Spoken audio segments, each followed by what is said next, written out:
ನಮಸ್ತೆ ಎಲ್ಲರಿಗೂ welcome back to my channel Lavanya Ranjith vlogs. ನಾನು ನಿಮ್ಮ ಲಾವಣ್ಯ. ಎಲ್ಲರೂ ಹೇಗಿದ್ದೀರಾ? ಎಲ್ಲರೂ ಚೆನ್ನಾಗಿದ್ದೀರಾ ಅಂತ ಅಂದ್ಕೊಂಡಿದ್ದೀನಿ. ಎಲ್ಲರೂ ಚೆನ್ನಾಗಿರ್ಬೇಕಂತ ಕೂಡ ಅನ್ಕೋತೀನಿ. ಸೊ ನಾನು ಕೂಡ ಚೆನ್ನಾಗಿದ್ದೀನಿ. ಇವತ್ತು ಮಾರ್ನಿಂಗ್ ಬೆಳಗ್ಗೆನೇ ಎದ್ದು ಬೇಗ ಬೇಗ ಕೆಲಸಗಳೆಲ್ಲ ಮಾಡ್ಕೊಳ್ಳೋಣ ಅಂತ ಹೇಳಿ ಒಂಚೂರು ಫ್ರೆಶ್ ಅಪ್ ಆಗಿಬಿಟ್ಟು ಚಿಟ್ಟು ಮಲಗಿದ್ಲು. ಸರಿ ಅವಳು ಮಲಗಿರೋಷ್ಟೊತ್ತಿಗೆ ನಮಗೆ ಕೆಲಸಗಳಿರುತ್ತಲ್ಲ ಅದನ್ನೆಲ್ಲ ಮುಗಿಸ್ಕೊಳ್ಳೋಣ ಅಂತ ಹೇಳಿ ಬಂದೆ ನಾನು. ಇಲ್ಲಿ ಬಂದು ಫಸ್ಟು ಬಿಸಿ ನೀರು ಸ್ವಲ್ಪ ಕುಡಿದ್ಬಿಡೋಣ ಅಂತ ಹೇಳಿ ಕಿಚನ್ನಿಗೆ ಬಂದಿದ್ದೀನಿ. ನೀರು ತುಂಬ ಮುಖ್ಯ ನಮಗೆ, ಬಾಡಿಗೆ ನೀರು ತುಂಬ ಮುಖ್ಯ ಅಂತ ಗೊತ್ತಿದ್ರೂ ನಾವು ತುಂಬ ಅದನ್ನು ನೆಗ್ಲೆಕ್ಟ್ ಮಾಡ್ತೀವಿ. ಮನೆ ಕೆಲಸದಲ್ಲಾಗಿರ್ಬೋದು, ಇಲ್ಲ ನಮ್ಮ ಬ್ಯುಸಿ ಶೆಡ್ಯೂಲಲ್ಲಾಗಿರ್ಬೋದು. ಮನೇಲಿರ್ತಾರೆ ಇದೆಲ್ಲ ಮಾಡ್ಕೊಳ್ಳೋದೇನು ಕಷ್ಟನಾ ಅಂತ ನೋಡೋರಾಗಿರ್ಬೋದು, ಮಾತಾಡೋರಾಗಿರ್ಬೋದು ಮಾತಾಡ್ತಾರೆ. ಆದರೆ ಕೆಲಸ ಮಾಡೋರಿಗೆ ಗೊತ್ತಾಗುತ್ತೆ ಮನೇಲಿ ಕೆಲ್ಸದ ಮೇಲೆ ಇರೋ ಕಾನ್ಸಂಟ್ರೇಷನ್ನು ನಮ್ಮಗಳ ಮೇಲೆ ನಮ್ಮ ಒಂದು ಸೆಲ್ಫು ಕನ್ಸರ್ನ್ ಏನೂ ಇರಲ್ಲ. ಅದು ತಪ್ಪು ಅಂತ ನನಗೂ ಗೊತ್ತು. ಆದ್ರೂ ಪದೇ ಪದೇ ಆ ತಪ್ಪನ್ನ ಮಾಡ್ತಾನೆ ಇರ್ತೀವಿ. ಸೊ ಬೆಳಗ್ಗೆ ಎದ್ದಾಗ ಒಂಚೂರು ಈ ಥರ ಬಿಸಿ ನೀರು ತಗೊಳ್ಳೋದು ತುಂಬ ಒಳ್ಳೆಯದು ಬಾಡಿಗೆ. ಹಾಗಾಗಿ ನಾನು ಹೇಳ್ತೀನಿ, ಬಟ್ ರೆಗ್ಯುಲರಾಗಿ ನಾನು ಅದನ್ನು ಫಾಲೋ ಮಾಡಲ್ಲ. ಯಾಕಂತಂದರೆ ಬೆಳಗ್ಗೆ ಎದ್ದ ತಕ್ಷಣ ನನಗೆ ಕೆಲಸ ಆಗಿಬಿಡ್ಬೇಕು, ಪೂಜೆ ಮಾಡಿಬಿಡ್ಬೇಕು, ಇದೇ ಬ್ಯುಸಿನಲ್ಲಿರ್ತೀನಿ. ಬೇಗ ಬೇಗ ಕೆಲಸ ಆದರೆ ಒಂದು ಸ್ವಲ್ಪ ಹೊತ್ತು ಆರಾಮಾಗಿರ್ಬೋದಲ್ಲ ಅಂತ ನಾವು ಅನ್ಕೋತೀವಿ.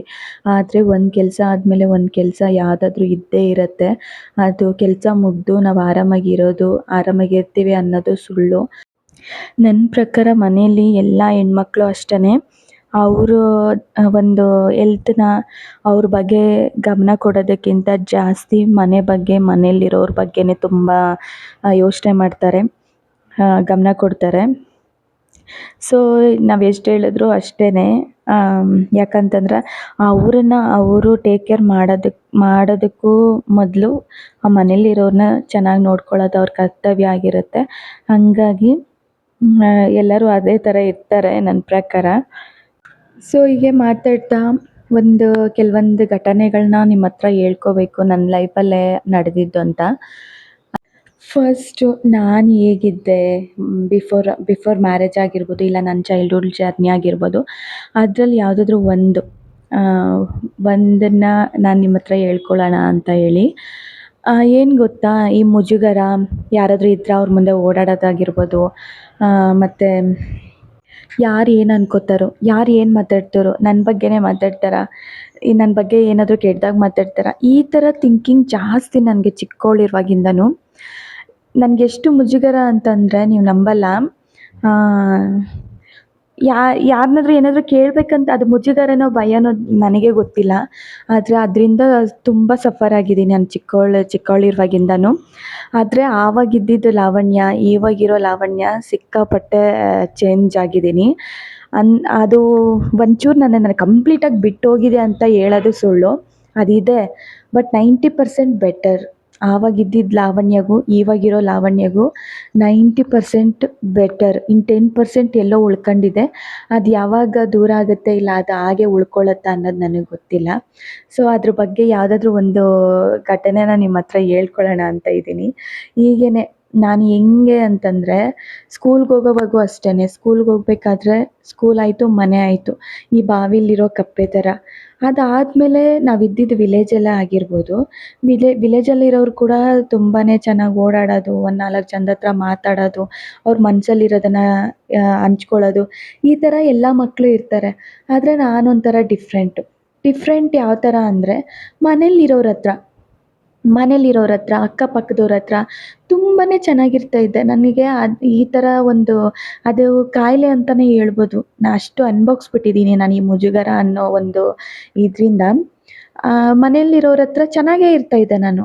ಇದು ಹೀಗೆ ಹೊರ್ಗಡೆ ಹೋದ್ರೆ ಒಂಥರ ಭಯ ನನಗೆ. ಹೊಸಬ್ರನ್ನ ನೋಡಿದ್ರೆ ಒಂಥರ ಭಯ. ಅವ್ರು ಏನು ಅನ್ಕೋತಾರೋ, ಏನು ಮಾತಾಡ್ತಾರೋ ಅನ್ನೋದು ನಾನು ನೆನೆಸ್ಕೊಂಡ್ರೆ ನನ್ನ ಮೇಲೆ ನನಗೆ ಒಂಥರ ಹಿಂಗಿದ್ನಾ ನಾನು, ಈ ಥರ ಎಲ್ಲ ಬಿಹೇವ್ ಮಾಡ್ತಿದ್ನಾ ಅಂತ ಅನಿಸುತ್ತೆ. ಬಟ್ ಅದು ನಿಜ. ನಂತರ ಎಷ್ಟೋ ಹೆಣ್ಮಕ್ಳು ಇರ್ಬೋದೇನೋ, ಇಲ್ಲ ನಾನೇ ಆಗಿರ್ಬೋದೇನೋ, ನನಗದು ಗೊತ್ತಿಲ್ಲ. ಆ, ಅಷ್ಟು ಮುಜುಗರ ಅಂದರೆ ಅಷ್ಟು ಮುಜುಗರ ನನಗೆ.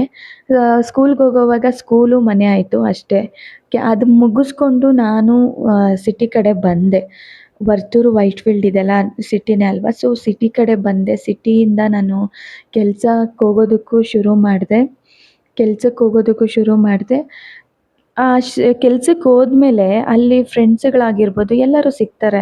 ನನ್ನ ಫ್ರೆಂಡ್ಸೇನೆ ರಜಾ ಇದ್ದಾಗ ಎಲ್ಲಾದರೂ ಬೇರೆ ಕಡೆ ಹೋಗೋದು, ಓಡಾಡೋದು, ಬರೋದು, ಅದ್ರ ಬಗ್ಗೆ ಮಾತಾಡೋದು ಎಲ್ಲ ಶೇರ್ ಮಾಡ್ಕೋತಾ ಇದ್ರು.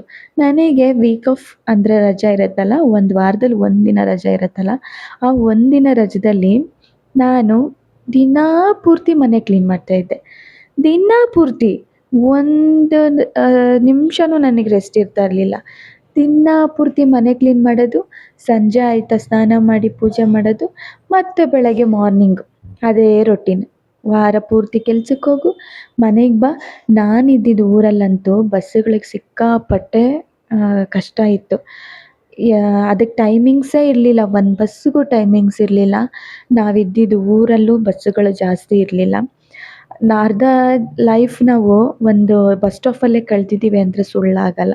ಸೊ ಆ ಥರ ನಮ್ಮನೇಲಿ ಏನು ಆ ಥರ ನೀನು ಹೋಗಬೇಡ, ಹೋಗು ಹಂಗೆಲ್ಲ ಏನೂ ಇರಲಿಲ್ಲ. ಅವ್ರು ಹೇಳಿರ್ಲಿಲ್ಲ. ನಮ್ಮಪ್ಪ ನಮ್ಮಮ್ಮ ಯಾರೇ ಆಗಿರ್ಬೋದು, ಅವ್ರೇನು ಹಿಂಗೆ ಇರು ಹಂಗೆ ಇರು ಅಂತ ಹೇಳಿರಲಿಲ್ಲ. ಬಟ್ ನಾನೇ ಒಂದು ಸರ್ಕಲ್ ಹಾಕ್ಕೊಂಡ್ಬಿಟ್ಟಿದ್ದೆ ನಾನು. ಆ ಸರ್ಕಲ್ ಒಳಗಡೆನೇ ಈ ಬಾವಿಲಿರೋ ಕಪ್ಪೆ ಥರನೂ ನಾನು ಇರಲಿಲ್ಲ. ಈ ಚಿಪ್ಪಲ್ಲಿರೋ ಕಪ್ಪೆ ಥರ ನಾನು ಇದ್ದಿದ್ದು. ನೀವು ನಂಬಲ್ಲ, ಬೆಂಗಳೂರಲ್ಲಿ ವಿಧಾನಸೌಧ ನಾನು ನೋಡಿಲ್ಲ ಅಂತಂದರೆ ನೀವು ನಂಬ್ತೀರಾ?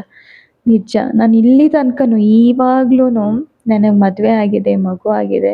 ಬಟ್ ಬೆಂಗಳೂರಲ್ಲಿ ವಿಧಾನಸೌಧ ನಾನು ನೋಡೇ ಇಲ್ಲ. ಆ ಥರ ಬದುಕಿದ್ದೀನಿ. ಯಾವುದಾದ್ರೂ ಆಗಿರ್ಬೋದು, ಈ ಥರ ಇರ್ತಾರಾ ಅಂತ ಒಂದೊಂದು ಸಲ ನನಗೆ ಅನಿಸುತ್ತೆ. ಹಿಂದೆ ನನ್ನ ಜೀವನನ ಇವಾಗ ನನ್ನ ಜರ್ನಿನ ಹಿಂದೆ ತಿರುಗಿ ನೋಡಿದ್ರೆ ಹಿಂಗೂ ಬದುಕ್ತಾರಾ, ಹಿಂಗೂ ಬದುಕಿರ್ತಾರಾ ಅದು ಈ ಕಾಲದಲ್ಲಿ ಅಂತ ಅನಿಸುತ್ತೆ. ಏನೂ ಮಾಡೋಕ್ಕಾಗಲ್ಲ. ನನ್ನಂಥವ್ರು ಒಬ್ಬೊಬ್ರು ಇರ್ತಾರೇನೋ. ಆ ಥರ ನನಗೆ ಮನೇಲೂ ಏನು ಆ ಥರ ಇದಿರಲಿಲ್ಲ. ಆದರೂ ನಾನು ಹೊರಗಡೆ ಹೋಗ್ತಾನೆ ಇರಲಿಲ್ಲ. ನಾನು ಹೇಳ್ದಾಗೆ ಒಂದು ಸರ್ಕಲ್ ಹಾಕ್ಕೊಂಡ್ಬಿಟ್ಟಿದ್ದೆ. ಆ ಸರ್ಕಲಲ್ಲೇ ಇದು ಕೆಲಸ ಆಯಿತು, ಮನೆ ಆಯಿತು, ಮನೇಲಿ ಕ್ಲೀನ್ ಮಾಡೋದಾಗಿತ್ತು. ಇಷ್ಟೇ ಆಗಿತ್ತು ನನ್ನ ಜೀವನ. ಸೊ ಮದುವೆ ಆದಮೇಲೇನಾದರೂ ಅದು ಚೇಂಜ್ ಆಗುತ್ತೆ ಅಂತ ಅಂದ್ಕೊಂಡೆ. ಬಟ್ ಅದಕ್ಕೆ ಕಂಪೇರ್ ಮಾಡಿದ್ರೆ ಓಕೆ. ನಾನು ಆವಾಗ ನೋಡದೇ ಇರೋ ಪ್ಲೇಸುಗಳನ್ನ ಎಷ್ಟೋ ಪ್ಲೇಸುಗಳನ್ನ ನಾನು ಮದುವೆ ಆದಮೇಲೆ ನೋಡಿದ್ದೀನಿ. ಆದರೆ ನೋಡಿದ್ದೀನಿ, ಬೇರೆ ಬೇರೆ ಪ್ಲೇಸಸ್ ಎಲ್ಲ ನೋಡಿದ್ದೀನಿ. ಬಟ್ ಬೆಂಗ್ಳೂರಿಗೆ ಹೋಗಿ ವಿಧಾನಸೌಧನ ಮಾತ್ರ ನೋಡಿಲ್ಲ. ಅದೇ ಆಶ್ಚರ್ಯ ನನಗೆ. ಅದನ್ನು ಯಾವಾಗಾದರೂ ನೋಡ್ತೀನಿ. ಹತ್ರನೇ ಅಲ್ವಾ ಇರೋದು. ಸೊ ಈ ಥರ ನನ್ನ ಥರನೂ ಇರ್ತಾರಾ ಅಂತ. ಒಂದು ಸಲ ಏನಾಗಿತ್ತು, ಫಸ್ಟ್ ಟೈಮ್ ನಾನು ಮೆಜೆಸ್ಟಿಕ್ಕಿಗೆ ಹೋಗಿದ್ದು. ರೇರ್. ನಾನು ನಿಜ ಟಿ ವಿಗಳಲ್ಲಿ ಮೇ ಬಿ ಮುಸ್ಸಂಜೆ ಮಾತಲ್ಲಿ ಏನಾದರೂ ಮೆಜೆಸ್ಟಿಕ್ನ ನೋಡಿದ್ನೇನೋ. ಅದನ್ನು ಬಿಟ್ಟರೆ ಫಸ್ಟ್ ಟೈಮ್ ನಾನು ಹೋಗಿರೋದು ಮೆಜೆಸ್ಟಿಕ್ಕಿಗೆ. ನನ್ನ ಫ್ರೆಂಡ್ಸ್ ಜೊತೆಲೇ ಹೋಗಿದ್ದು. ಅವ್ರ ಕೇರ್ಲೆಸ್ಸಿಂದ ಎಷ್ಟೆಲ್ಲ ನಾನು ಸಫರ್ ಆದೆ, ಎಷ್ಟೆಲ್ಲ ನಾನು ನೋವುಪಟ್ಟೆ ಅಂತಂದರೆ ಅದು ನನಗೇ ಗೊತ್ತು. ಸಿಕ್ಕಾಪಟ್ಟೆ ನೋವುಪಟ್ಟೆ ನಾನು. ಯಾಕಂತಂದರೆ ಹೋದೆ, ನನ್ನ ಹತ್ರ ಮಂತ್ಲಿ ಪಾಸ್ ಇದ್ದಿತ್ತು. ಸೊ ಟಿಕೆಟ್ ತೊಗೊಂಡಿದ್ದಿದ್ರೆ ಮೇ ಬಿ ನನಗೆ ಆ ಥರ ತಪ್ಪು ಆಗ್ತಿರ್ಲಿಲ್ವೇನೋ. ಮುಜುಗರ ಅನ್ನೋದು, ಒಂದು ಜನಗಳ ಹತ್ರ ಮಾತಾಡದೇ ಇರೋದು, ಧೈರ್ಯವಾಗಿ ಮಾತಾಡದೇ ಇರೋದು ಎಷ್ಟು ನಮಗೆ ಬಾಧಿಸುತ್ತೆ, ಎಷ್ಟು ನಮಗೆ ನೋವು ಮಾಡುತ್ತೆ ಅಂತಂದರೆ ಅದಕ್ಕೆ ಎಕ್ಸಾಂಪಲ್ ನಿಜವಾಗ್ಲೂ ನಾನೇ. ಹೋಗ್ಬಿಟ್ಟು ಅಲ್ಲಿ ಏನೋ ಶಾಪಿಂಗ್ ಮಾಡಬೇಕಿತ್ತು, ಮಾಡಿದ್ವಿ. ಆವಾಗೂ ಕೂಡ ಅವ್ರು ಹೇಳಿದ್ರು, ಬಾ ಯಾವುದೋ ಮಾಲ್ಗೆ ಹೋಗಬೇಕು, ಅಲ್ಲಿ ಸುತ್ತಾಡ್ಕೊಂಡು ಹೋಗೋಣ ಅಂತ. ನಾನು ಅವ್ರ ಹತ್ರ ಹೇಳಿದ್ದು ಅಷ್ಟೇ, ಅಯ್ಯೋ ನಾನು ಇಷ್ಟು ದೂರ ಬಂದಿರೋದೇ ಹೆಚ್ಚು, ನಾನು ಅಲ್ಲೆಲ್ಲ ಬರಲ್ಲ, ನೀವು ಬೇಕಾದರೆ ಹೋಗಿ ನನಗೆ ಬಸ್ ಹತ್ತಿಸ್ಬಿಡಿ, ನಾನು ಹೋಗ್ತೀನಿ ಅಂತ ಹೇಳಿದೆ. ಫಸ್ಟ್ ಟೈಮ್ ಹೋಗಿರೋದು. ನಿಜ ನನಗೆ ಎಷ್ಟು ಭಯ ಆಗ್ತಿತ್ತು ಆ ಜಾಗನ ನೋಡಿ, ಆ ಬಸ್ಸಸ್ನ ಜನಗಳನ್ನೆಲ್ಲ ನೋಡಿ ಎಷ್ಟು ಆಶ್ಚರ್ಯ ಆಗ್ತಿತ್ತು ಅಂತಂದರೆ, ಹೇಳ್ತಾರಲ್ಲ, ಏನು ಹೇಳ್ತಾರೆ, ಕಪ್ಪೆ ಚಿಪ್ಪಲ್ಲಿರೋ ಕಪ್ಪೆನ ತೆಗ್ದು ಸಮುದ್ರಕ್ಕೆ ಹಾಕ್ದಂಗಿತ್ತು ನನಗೆ ಆ ಜಾಗ. ಸೊ ಅವ್ರೇನು ಮಾಡಿದ್ರು, ವರ್ತೂರು ಹೋಗುತ್ತಾ ಅಂತ ಯಾವುದೋ ಬಸ್ಸಲ್ಲಿ ಕೇಳಿದ್ರು. ಅವ್ರಿಗೆ ಏನು ಕೇಳಿಸ್ತೋ ನನಗೆ ಗೊತ್ತಿಲ್ಲ, ಹ್ಞೂ ಹೋಗುತ್ತೆ ಅಂತಂದರು. ಸರಿ ಅಂತ ನಾನು ಹತ್ತಿ ಕೂತ್ಕೊಂಡ್ಬಿಟ್ಟಿದ್ದೀನಿ. ಹತ್ತಿ ಕೂತ್ಕೊಂಡು ಇಲ್ಲ ಅಂದರೂ ಮೆಜೆಸ್ಟಿಕ್ಕಿಂದ 1.5 ಅವರ್ ನಾನು ಜರ್ನಿ ಮಾಡಿದ್ದೀನಿ ಆ ಬಸ್ಸಲ್ಲಿ. ನಾನು ಕೇಳಲೂ ಇಲ್ಲ, ಏನೂ ಇಲ್ಲ. ನನ್ನ ಪಾಡಿಗೆ ನಾನು ಕೂತ್ಕೊಂಡು ನೋಡ್ತಾ ಇದ್ದೀನಿ ರೋಡನ್ನ. ನಾನು ರೋಡನ್ನು ನೋಡಬೇಕಾದ್ರೆ ನನ್ನ ಬುದ್ಧಿವಂತಿಕೆ ನೋಡಿ ಅಲ್ಲಿ ಮೆಚ್ಕೋಬೇಕೇನೋ ನನ್ನನ್ನು ಗೊತ್ತಿಲ್ಲ ನನಗೆ. ಒಂದು ಈ ನನಗೆ ಈ ನಾನು ರಿಟರ್ನ್ ಬರಬೇಕಾದ್ರೆ ಈ ಥರ ಯಾವುದನ್ನು ನೋಡಿಲ್ವಲ್ಲ, ಯಾಕೆ ಡಿಫ್ರೆಂಟ್ ಆಗಿರೋ ರೋಡಲ್ಲಿ ಹೋಗ್ತಾ ಇದ್ದೀನಲ್ಲ ನಾನು, ಇಲ್ಲೆಲ್ಲ ನಾನು ಬರಲೇ ಇಲ್ವಲ್ಲ ಅಂತ ಹೇಳಿ ಕಂಡಕ್ಟರ್‌ನ ಕೇಳಿದೆ. "ಸರ್ ಇದು ವರ್ತೂರು ಹೋಗುತ್ತಾ?" ಅಂತ. "ವರ್ತೂರಾ? ಅದ್ಯಾವುದು?" ಅಂತ ಕೇಳ್ತಿದ್ದಾರೆ. ಅವ್ರಿಗೆ ವರ್ತೂರು ಅನ್ನೋದು ಏನು ಅಂತಲೇ ಗೊತ್ತಿಲ್ಲ. ಅದೊಂದು ಊರು ಇದೆಯಾ ಅಂತಲೇ ಗೊತ್ತಿಲ್ಲ ಅವರಿಗೆ. ನನಗೆ ಅಲ್ಲೇ ಫುಲ್ ಇದಾಗೋಯಿತು. ನನಗೆ ಟೆನ್ಷನ್ ಆಯಿತು ಅಂದರೆ ಫುಲ್ ಕೈ ಕಾಲೆಲ್ಲ ಶಿವರಿಂಗ್ ಆಗೋಗುತ್ತೆ. ಶಿವರಿಂಗು ನಡ್ಕ ಬಂದ್ಬಿಡತ್ತೆ. ಅದು ಯಾವ ಮಟ್ಟಿಗೆ ಅಂದರೆ ನಾನು ನಡ್ಗೋದು ಪಕ್ಕದಲ್ಲಿರೋರಿಗೆ, ಮುಂದೆ ಇರೋರಿಗೆ ಕಾಣ್ತಿರುತ್ತೆ, ಅಷ್ಟು ನಡುಗ್ತಿರ್ತೀನಿ. ನನಗೆ ಗೊತ್ತೇ ಆಗಿಲ್ಲ. ಆಮೇಲೆ ಇಲ್ಲ ನಾನು ಈ ಥರ ವರ್ತೂರ್ಗೆ ಹೋಗ್ಬೇಕು ಅಂದರೆ ಕೇಳಬೇಕಲ್ವ, ಕೇಳಿ ಹತ್ಬೇಕಲ್ವ. ಇಲ್ಲ ನಾನು ಕೇಳಿದೆ ಅಂದರೆ ನೀನು ಏನು ಹೇಳಿದ್ಯೋ ಅವ್ರು ಏನು ಹೇಳಿದ್ರು, ಇಲ್ಲಿ ತನಕ ಬಂದಿದ್ಯಾ, ಅಟ್ಲೀಸ್ಟ್ ಒಂದು ಸ್ವಲ್ಪ ಒಂದು ಹಾಫ್ ಆನ್ ಅವರ್, ಕಾಲ್ ಅವರ್ ಆದಮೇಲೆನಾದರೂ ನೀನು ನೋಡಿಕೊಂಡು ಕೇಳಬೇಕಲ್ವ ಅಂತ ಹೇಳಿ ಅವ್ರು ರಿಟರ್ನ್ ನನಗೆ ಬೈತಿದ್ದಾರೆ. ಸರಿ ಅಂತ ಹೇಳಿ ಅಲ್ಲೇ ನಿಲ್ಲಿಸ್ಬಿಟ್ರು. ಬಸ್ ಸ್ಟಾಪಲ್ಲೂ ನಿಲ್ಲಿಸಿಲ್ಲ ಅವರು. ನಾನು ಎಲ್ಲಿ ಕೇಳಿದೆ ಅಲ್ಲೇ ನಿಲ್ಲಿಸ್ಬಿಟ್ರು. ಇಲ್ಲಿ ಕೇಳ್ಕೊಂಡು ಹೋಗು, ಅಲ್ಲಿ ಬಸ್ ಸ್ಟಾಪ್ ಇರುತ್ತೆ, ಅಲ್ಲಿ ಬಸ್ ಹತ್ಕೊಂಡು ಮತ್ತೆ ನೀನು ರಿಟರ್ನ್ ಮೆಜೆಸ್ಟಿಕ್ಕಿಗೆ ಹೋಗಬೇಕು ಅಂತಂದರು. ರಿಟರ್ನ್ ಮತ್ತೆ ಮೆಜೆಸ್ಟಿಕ್ಕಿಗೆ ಹೋಗ್ಬೇಕಂತ ಹೇಳಿ ಇವಾಗ ತಿರುಗಿ ನಾನು ರಿಟರ್ನ್ ಮೆಜೆಸ್ಟಿಕ್ಕಿಗೆ ಬರಬೇಕು ಅಂತಂದರೆ 1½ ಅವರು. ಆವಾಗ ಟೈಮ್ ಎಷ್ಟಾಗಿತ್ತು? 6 ಗಂಟೆ. 6 ಗಂಟೆ ಲೆಕ್ಕ ಹಾಕ್ಕೊಳ್ಳಿ. ಅದು ಸಂಜೆ 6 ಗಂಟೆ. ನಾನು ಮೆಜೆಸ್ಟಿಕ್ಕಿಂದ ನಮ್ಮ ವರ್ತೂರಿಗೆ ಬರಬೇಕಂದ್ರೆ ಇಲ್ಲ ಅಂದರೂ 2:30, 3 ಗಂಟೆ ಆಗುತ್ತೆ ಆ ಟ್ರಾಫಿಕಲ್ಲಿ. ಆಮೇಲೆ ಸರಿ ಇಲ್ಲಿಗೆ ಮುಗೀತಾ? ಇಲ್ಲಿಗೂ ಮುಗ್ದಿಲ್ಲ. ಬಂದೆ ನಾನು. ಅಲ್ಲಿ ಕೇಳಿದೆ, ಇಲ್ಲಿ ಬಸ್ ಸ್ಟಾಪ್, ನಾನು ಮೆಜೆಸ್ಟಿಕ್ಕಿಗೆ ಹೋಗೋದಕ್ಕೆ ಬಸ್ ಸ್ಟಾಪ್ ಎಲ್ಲಿದೆ ಅಂತ ಕೇಳಿದ್ರೆ, ಅವರು ನನ್ನ ಮುಖ ನೋಡಿದ್ರೇ ಅವ್ರಿಗೆ ಗೊತ್ತಾಗುತ್ತೆ ಇವಳು ಏನೋ ಪ್ರಾಬ್ಲಮಲ್ಲಿ ಇದ್ದಾಳೆ ಅನ್ನೋ ಥರ. ಅಂದರೆ ಅಷ್ಟು ಭಯ ಪಟ್ಬಿಟ್ಟಿದ್ದೀನಿ ನಾನು ಫಸ್ಟ್ ಟೈಮು. ಹೆಂಗಿರಬಾರ್ದು ನೀವೇ ಹೇಳಿ. ಆಮೇಲೆ ಸರಿ ಅಂತ ಹೇಳಿ ಅವರು "ಏನಾಯ್ತು ಹೇಳಮ್ಮ, ಏನಾಯ್ತು ಹೇಳಮ್ಮ" ಅಂತಂದರೆ ನಾನು ಅವ್ರ ಮೇಲೆ ರೇಗಾಡ್ಬಿಟ್ಟಿದ್ದೀನಿ. ನನಗೆ ರೇಗಾಡ್ತಿರೋದು, ಕಿರ್ಚಾಡ್ತಿರೋದು ನನಗೆ ಗಮನಕ್ಕೇ ಇಲ್ಲ. ಆದರೆ ಮನಸ್ಸು ಆ ಥರ ಆಗಿಬಿಟ್ಟಿದೆ ನನಗೆ ಭಯಕ್ಕೆ. "ಇಲ್ಲಿ ಬಸ್ ಸ್ಟಾಪ್ ಎಲ್ಲಿದೆ ಅಂತ ಅಷ್ಟೇ ಹೇಳಿ ಆಂಟಿ ಪ್ಲೀಸ್, ನನ್ನ ಇನ್ನೇನು ಜಾಸ್ತಿ ಕೇಳಬೇಡಿ" ಅಂತಂದೆ. "ಸರಿ ಇನ್ನೊಂಚೂರು ರೋಡ್ ಕ್ರಾಸ್ ಮಾಡಬೇಕಮ್ಮ, ಆ ಕಡೆ ಹೋಗು, ಅಲ್ಲಿ ಸಿಗುತ್ತೆ" ಅಂತಂದರು. ನನಗೆ ರೋಡ್ ಕ್ರಾಸ್ ಮಾಡೋಕ್ಕೂ ಭಯನೇ. ಆಮೇಲೆ ಹೇಗೋ ನನಗೆ ಆ ಭಯದಲ್ಲಿ ಇದೆಲ್ಲ ನನಗೆ ನನ್ನ ತಲೆಗೆ ಬಂದಿಲ್ಲ. ಸರಿ ಅಂತ ಹೇಳಿ ರೋಡ್ ಕ್ರಾಸ್ ಮಾಡಿಕೊಂಡು ಹೋದೆ. ಹೋಗಿ ನಿಂತ್ಕೊಂಡು ಇಲ್ಲಿ ಮೆಜೆಸ್ಟಿಕ್ ಹೋಗೋ ಬಸ್ ಬರುತ್ತಾ, ಅಲ್ಲಿಂದ ನಾನು ಒಂಚೂರು ಹುಷಾರಾಗಬೇಕು, ಕೇಳ್ಕೊಂಡೇ ಹೋಗಬೇಕು ಅನ್ನೋದು ನನಗೆ. ಆಮೇಲೆ "ಹ್ಞೂ ಬರುತ್ತೆ" ಅಂತಂದರು. ಸರಿ ಆಯಿತು, ಬಂದರೆ ನನಗೆ ಸ್ವಲ್ಪ ಹೇಳಿ ಅಂತಂದೆ. "ಸರಿ ಹೇಳ್ತೀನಿ" ಅಂತ ಹೇಳಿದ್ರು. ಆಮೇಲೆ ಅದು ಮುಗಿಸ್ಕೊಂಡು ಏನಾಯಿತು, ಬಂದೆ ನಾನು ಮೆಜೆಸ್ಟಿಕ್ಕಿಗೆ ಬಂದೆ. ಮೆಜೆಸ್ಟಿಕ್ಕಿಗೆ ಬರೋಷ್ಟೊತ್ತಿಗೆ ಟೈಮು 6:45, 7 ಆಗಿತ್ತು. 7 ಆಗಿತ್ತು. ಸರಿ ನಾನು ರಿಟರ್ನ್ ಮೆಜೆಸ್ಟಿಕ್ಕಿಗೆ ಬಂದು ಅಲ್ಲಿಂದನಾದರೂ ಕರೆಕ್ಟಾಗಿ ಹೋದ್ನಾ? ಅಲ್ಲಿಂದನೂ ನಾನು ಕರೆಕ್ಟಾಗಿ ಹೋಗಿಲ್ಲ. ಆ ಭಯಕ್ಕೆ ಏನಾಗ್ತಿತ್ತು, ಏನಾಯಿತು ನನಗೆ ಗೊತ್ತಿಲ್ಲ. 17 ಪ್ಲಾಟ್ಫಾರ್ಮಲ್ಲಿ ನಾನು ಇದ್ದೀನಿ.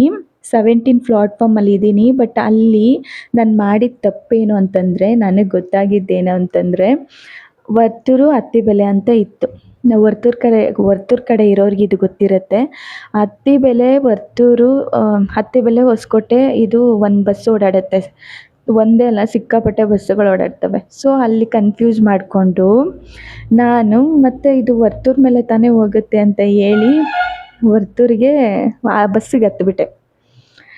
ಮತ್ತೆ ನಾನು ಅಲ್ಲೇ ತಪ್ಪು ಮಾಡ್ಕೊಂಡಿದ್ದು.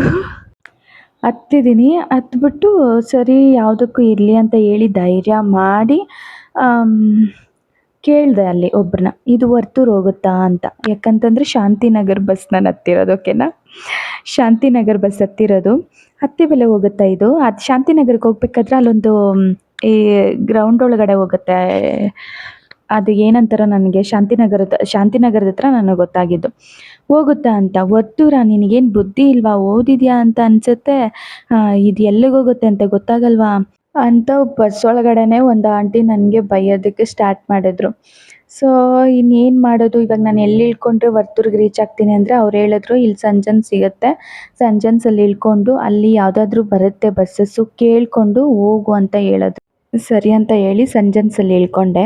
ಸಂಜನ್ಸಲ್ಲಿ ಇಳ್ಕೊಂಡು ಮತ್ತೆ ನನ್ನ ಮನೆಗೆ ಹೆಂಗ್ ಹೋದೆ, ಏನಾಯಿತು ಇದನ್ನು ನಾನು ನೆಕ್ಸ್ಟ್ ವೀಡಿಯೋದಲ್ಲಿ ಹೇಳ್ತೀನಿ. ವೀಡಿಯೋ ಮುಗೀತು. So bye. ಎಲ್ಲರಿಗೂ ಇಷ್ಟ ಆಯಿತು ಅಂತ ಅನ್ಕೋತೀನಿ.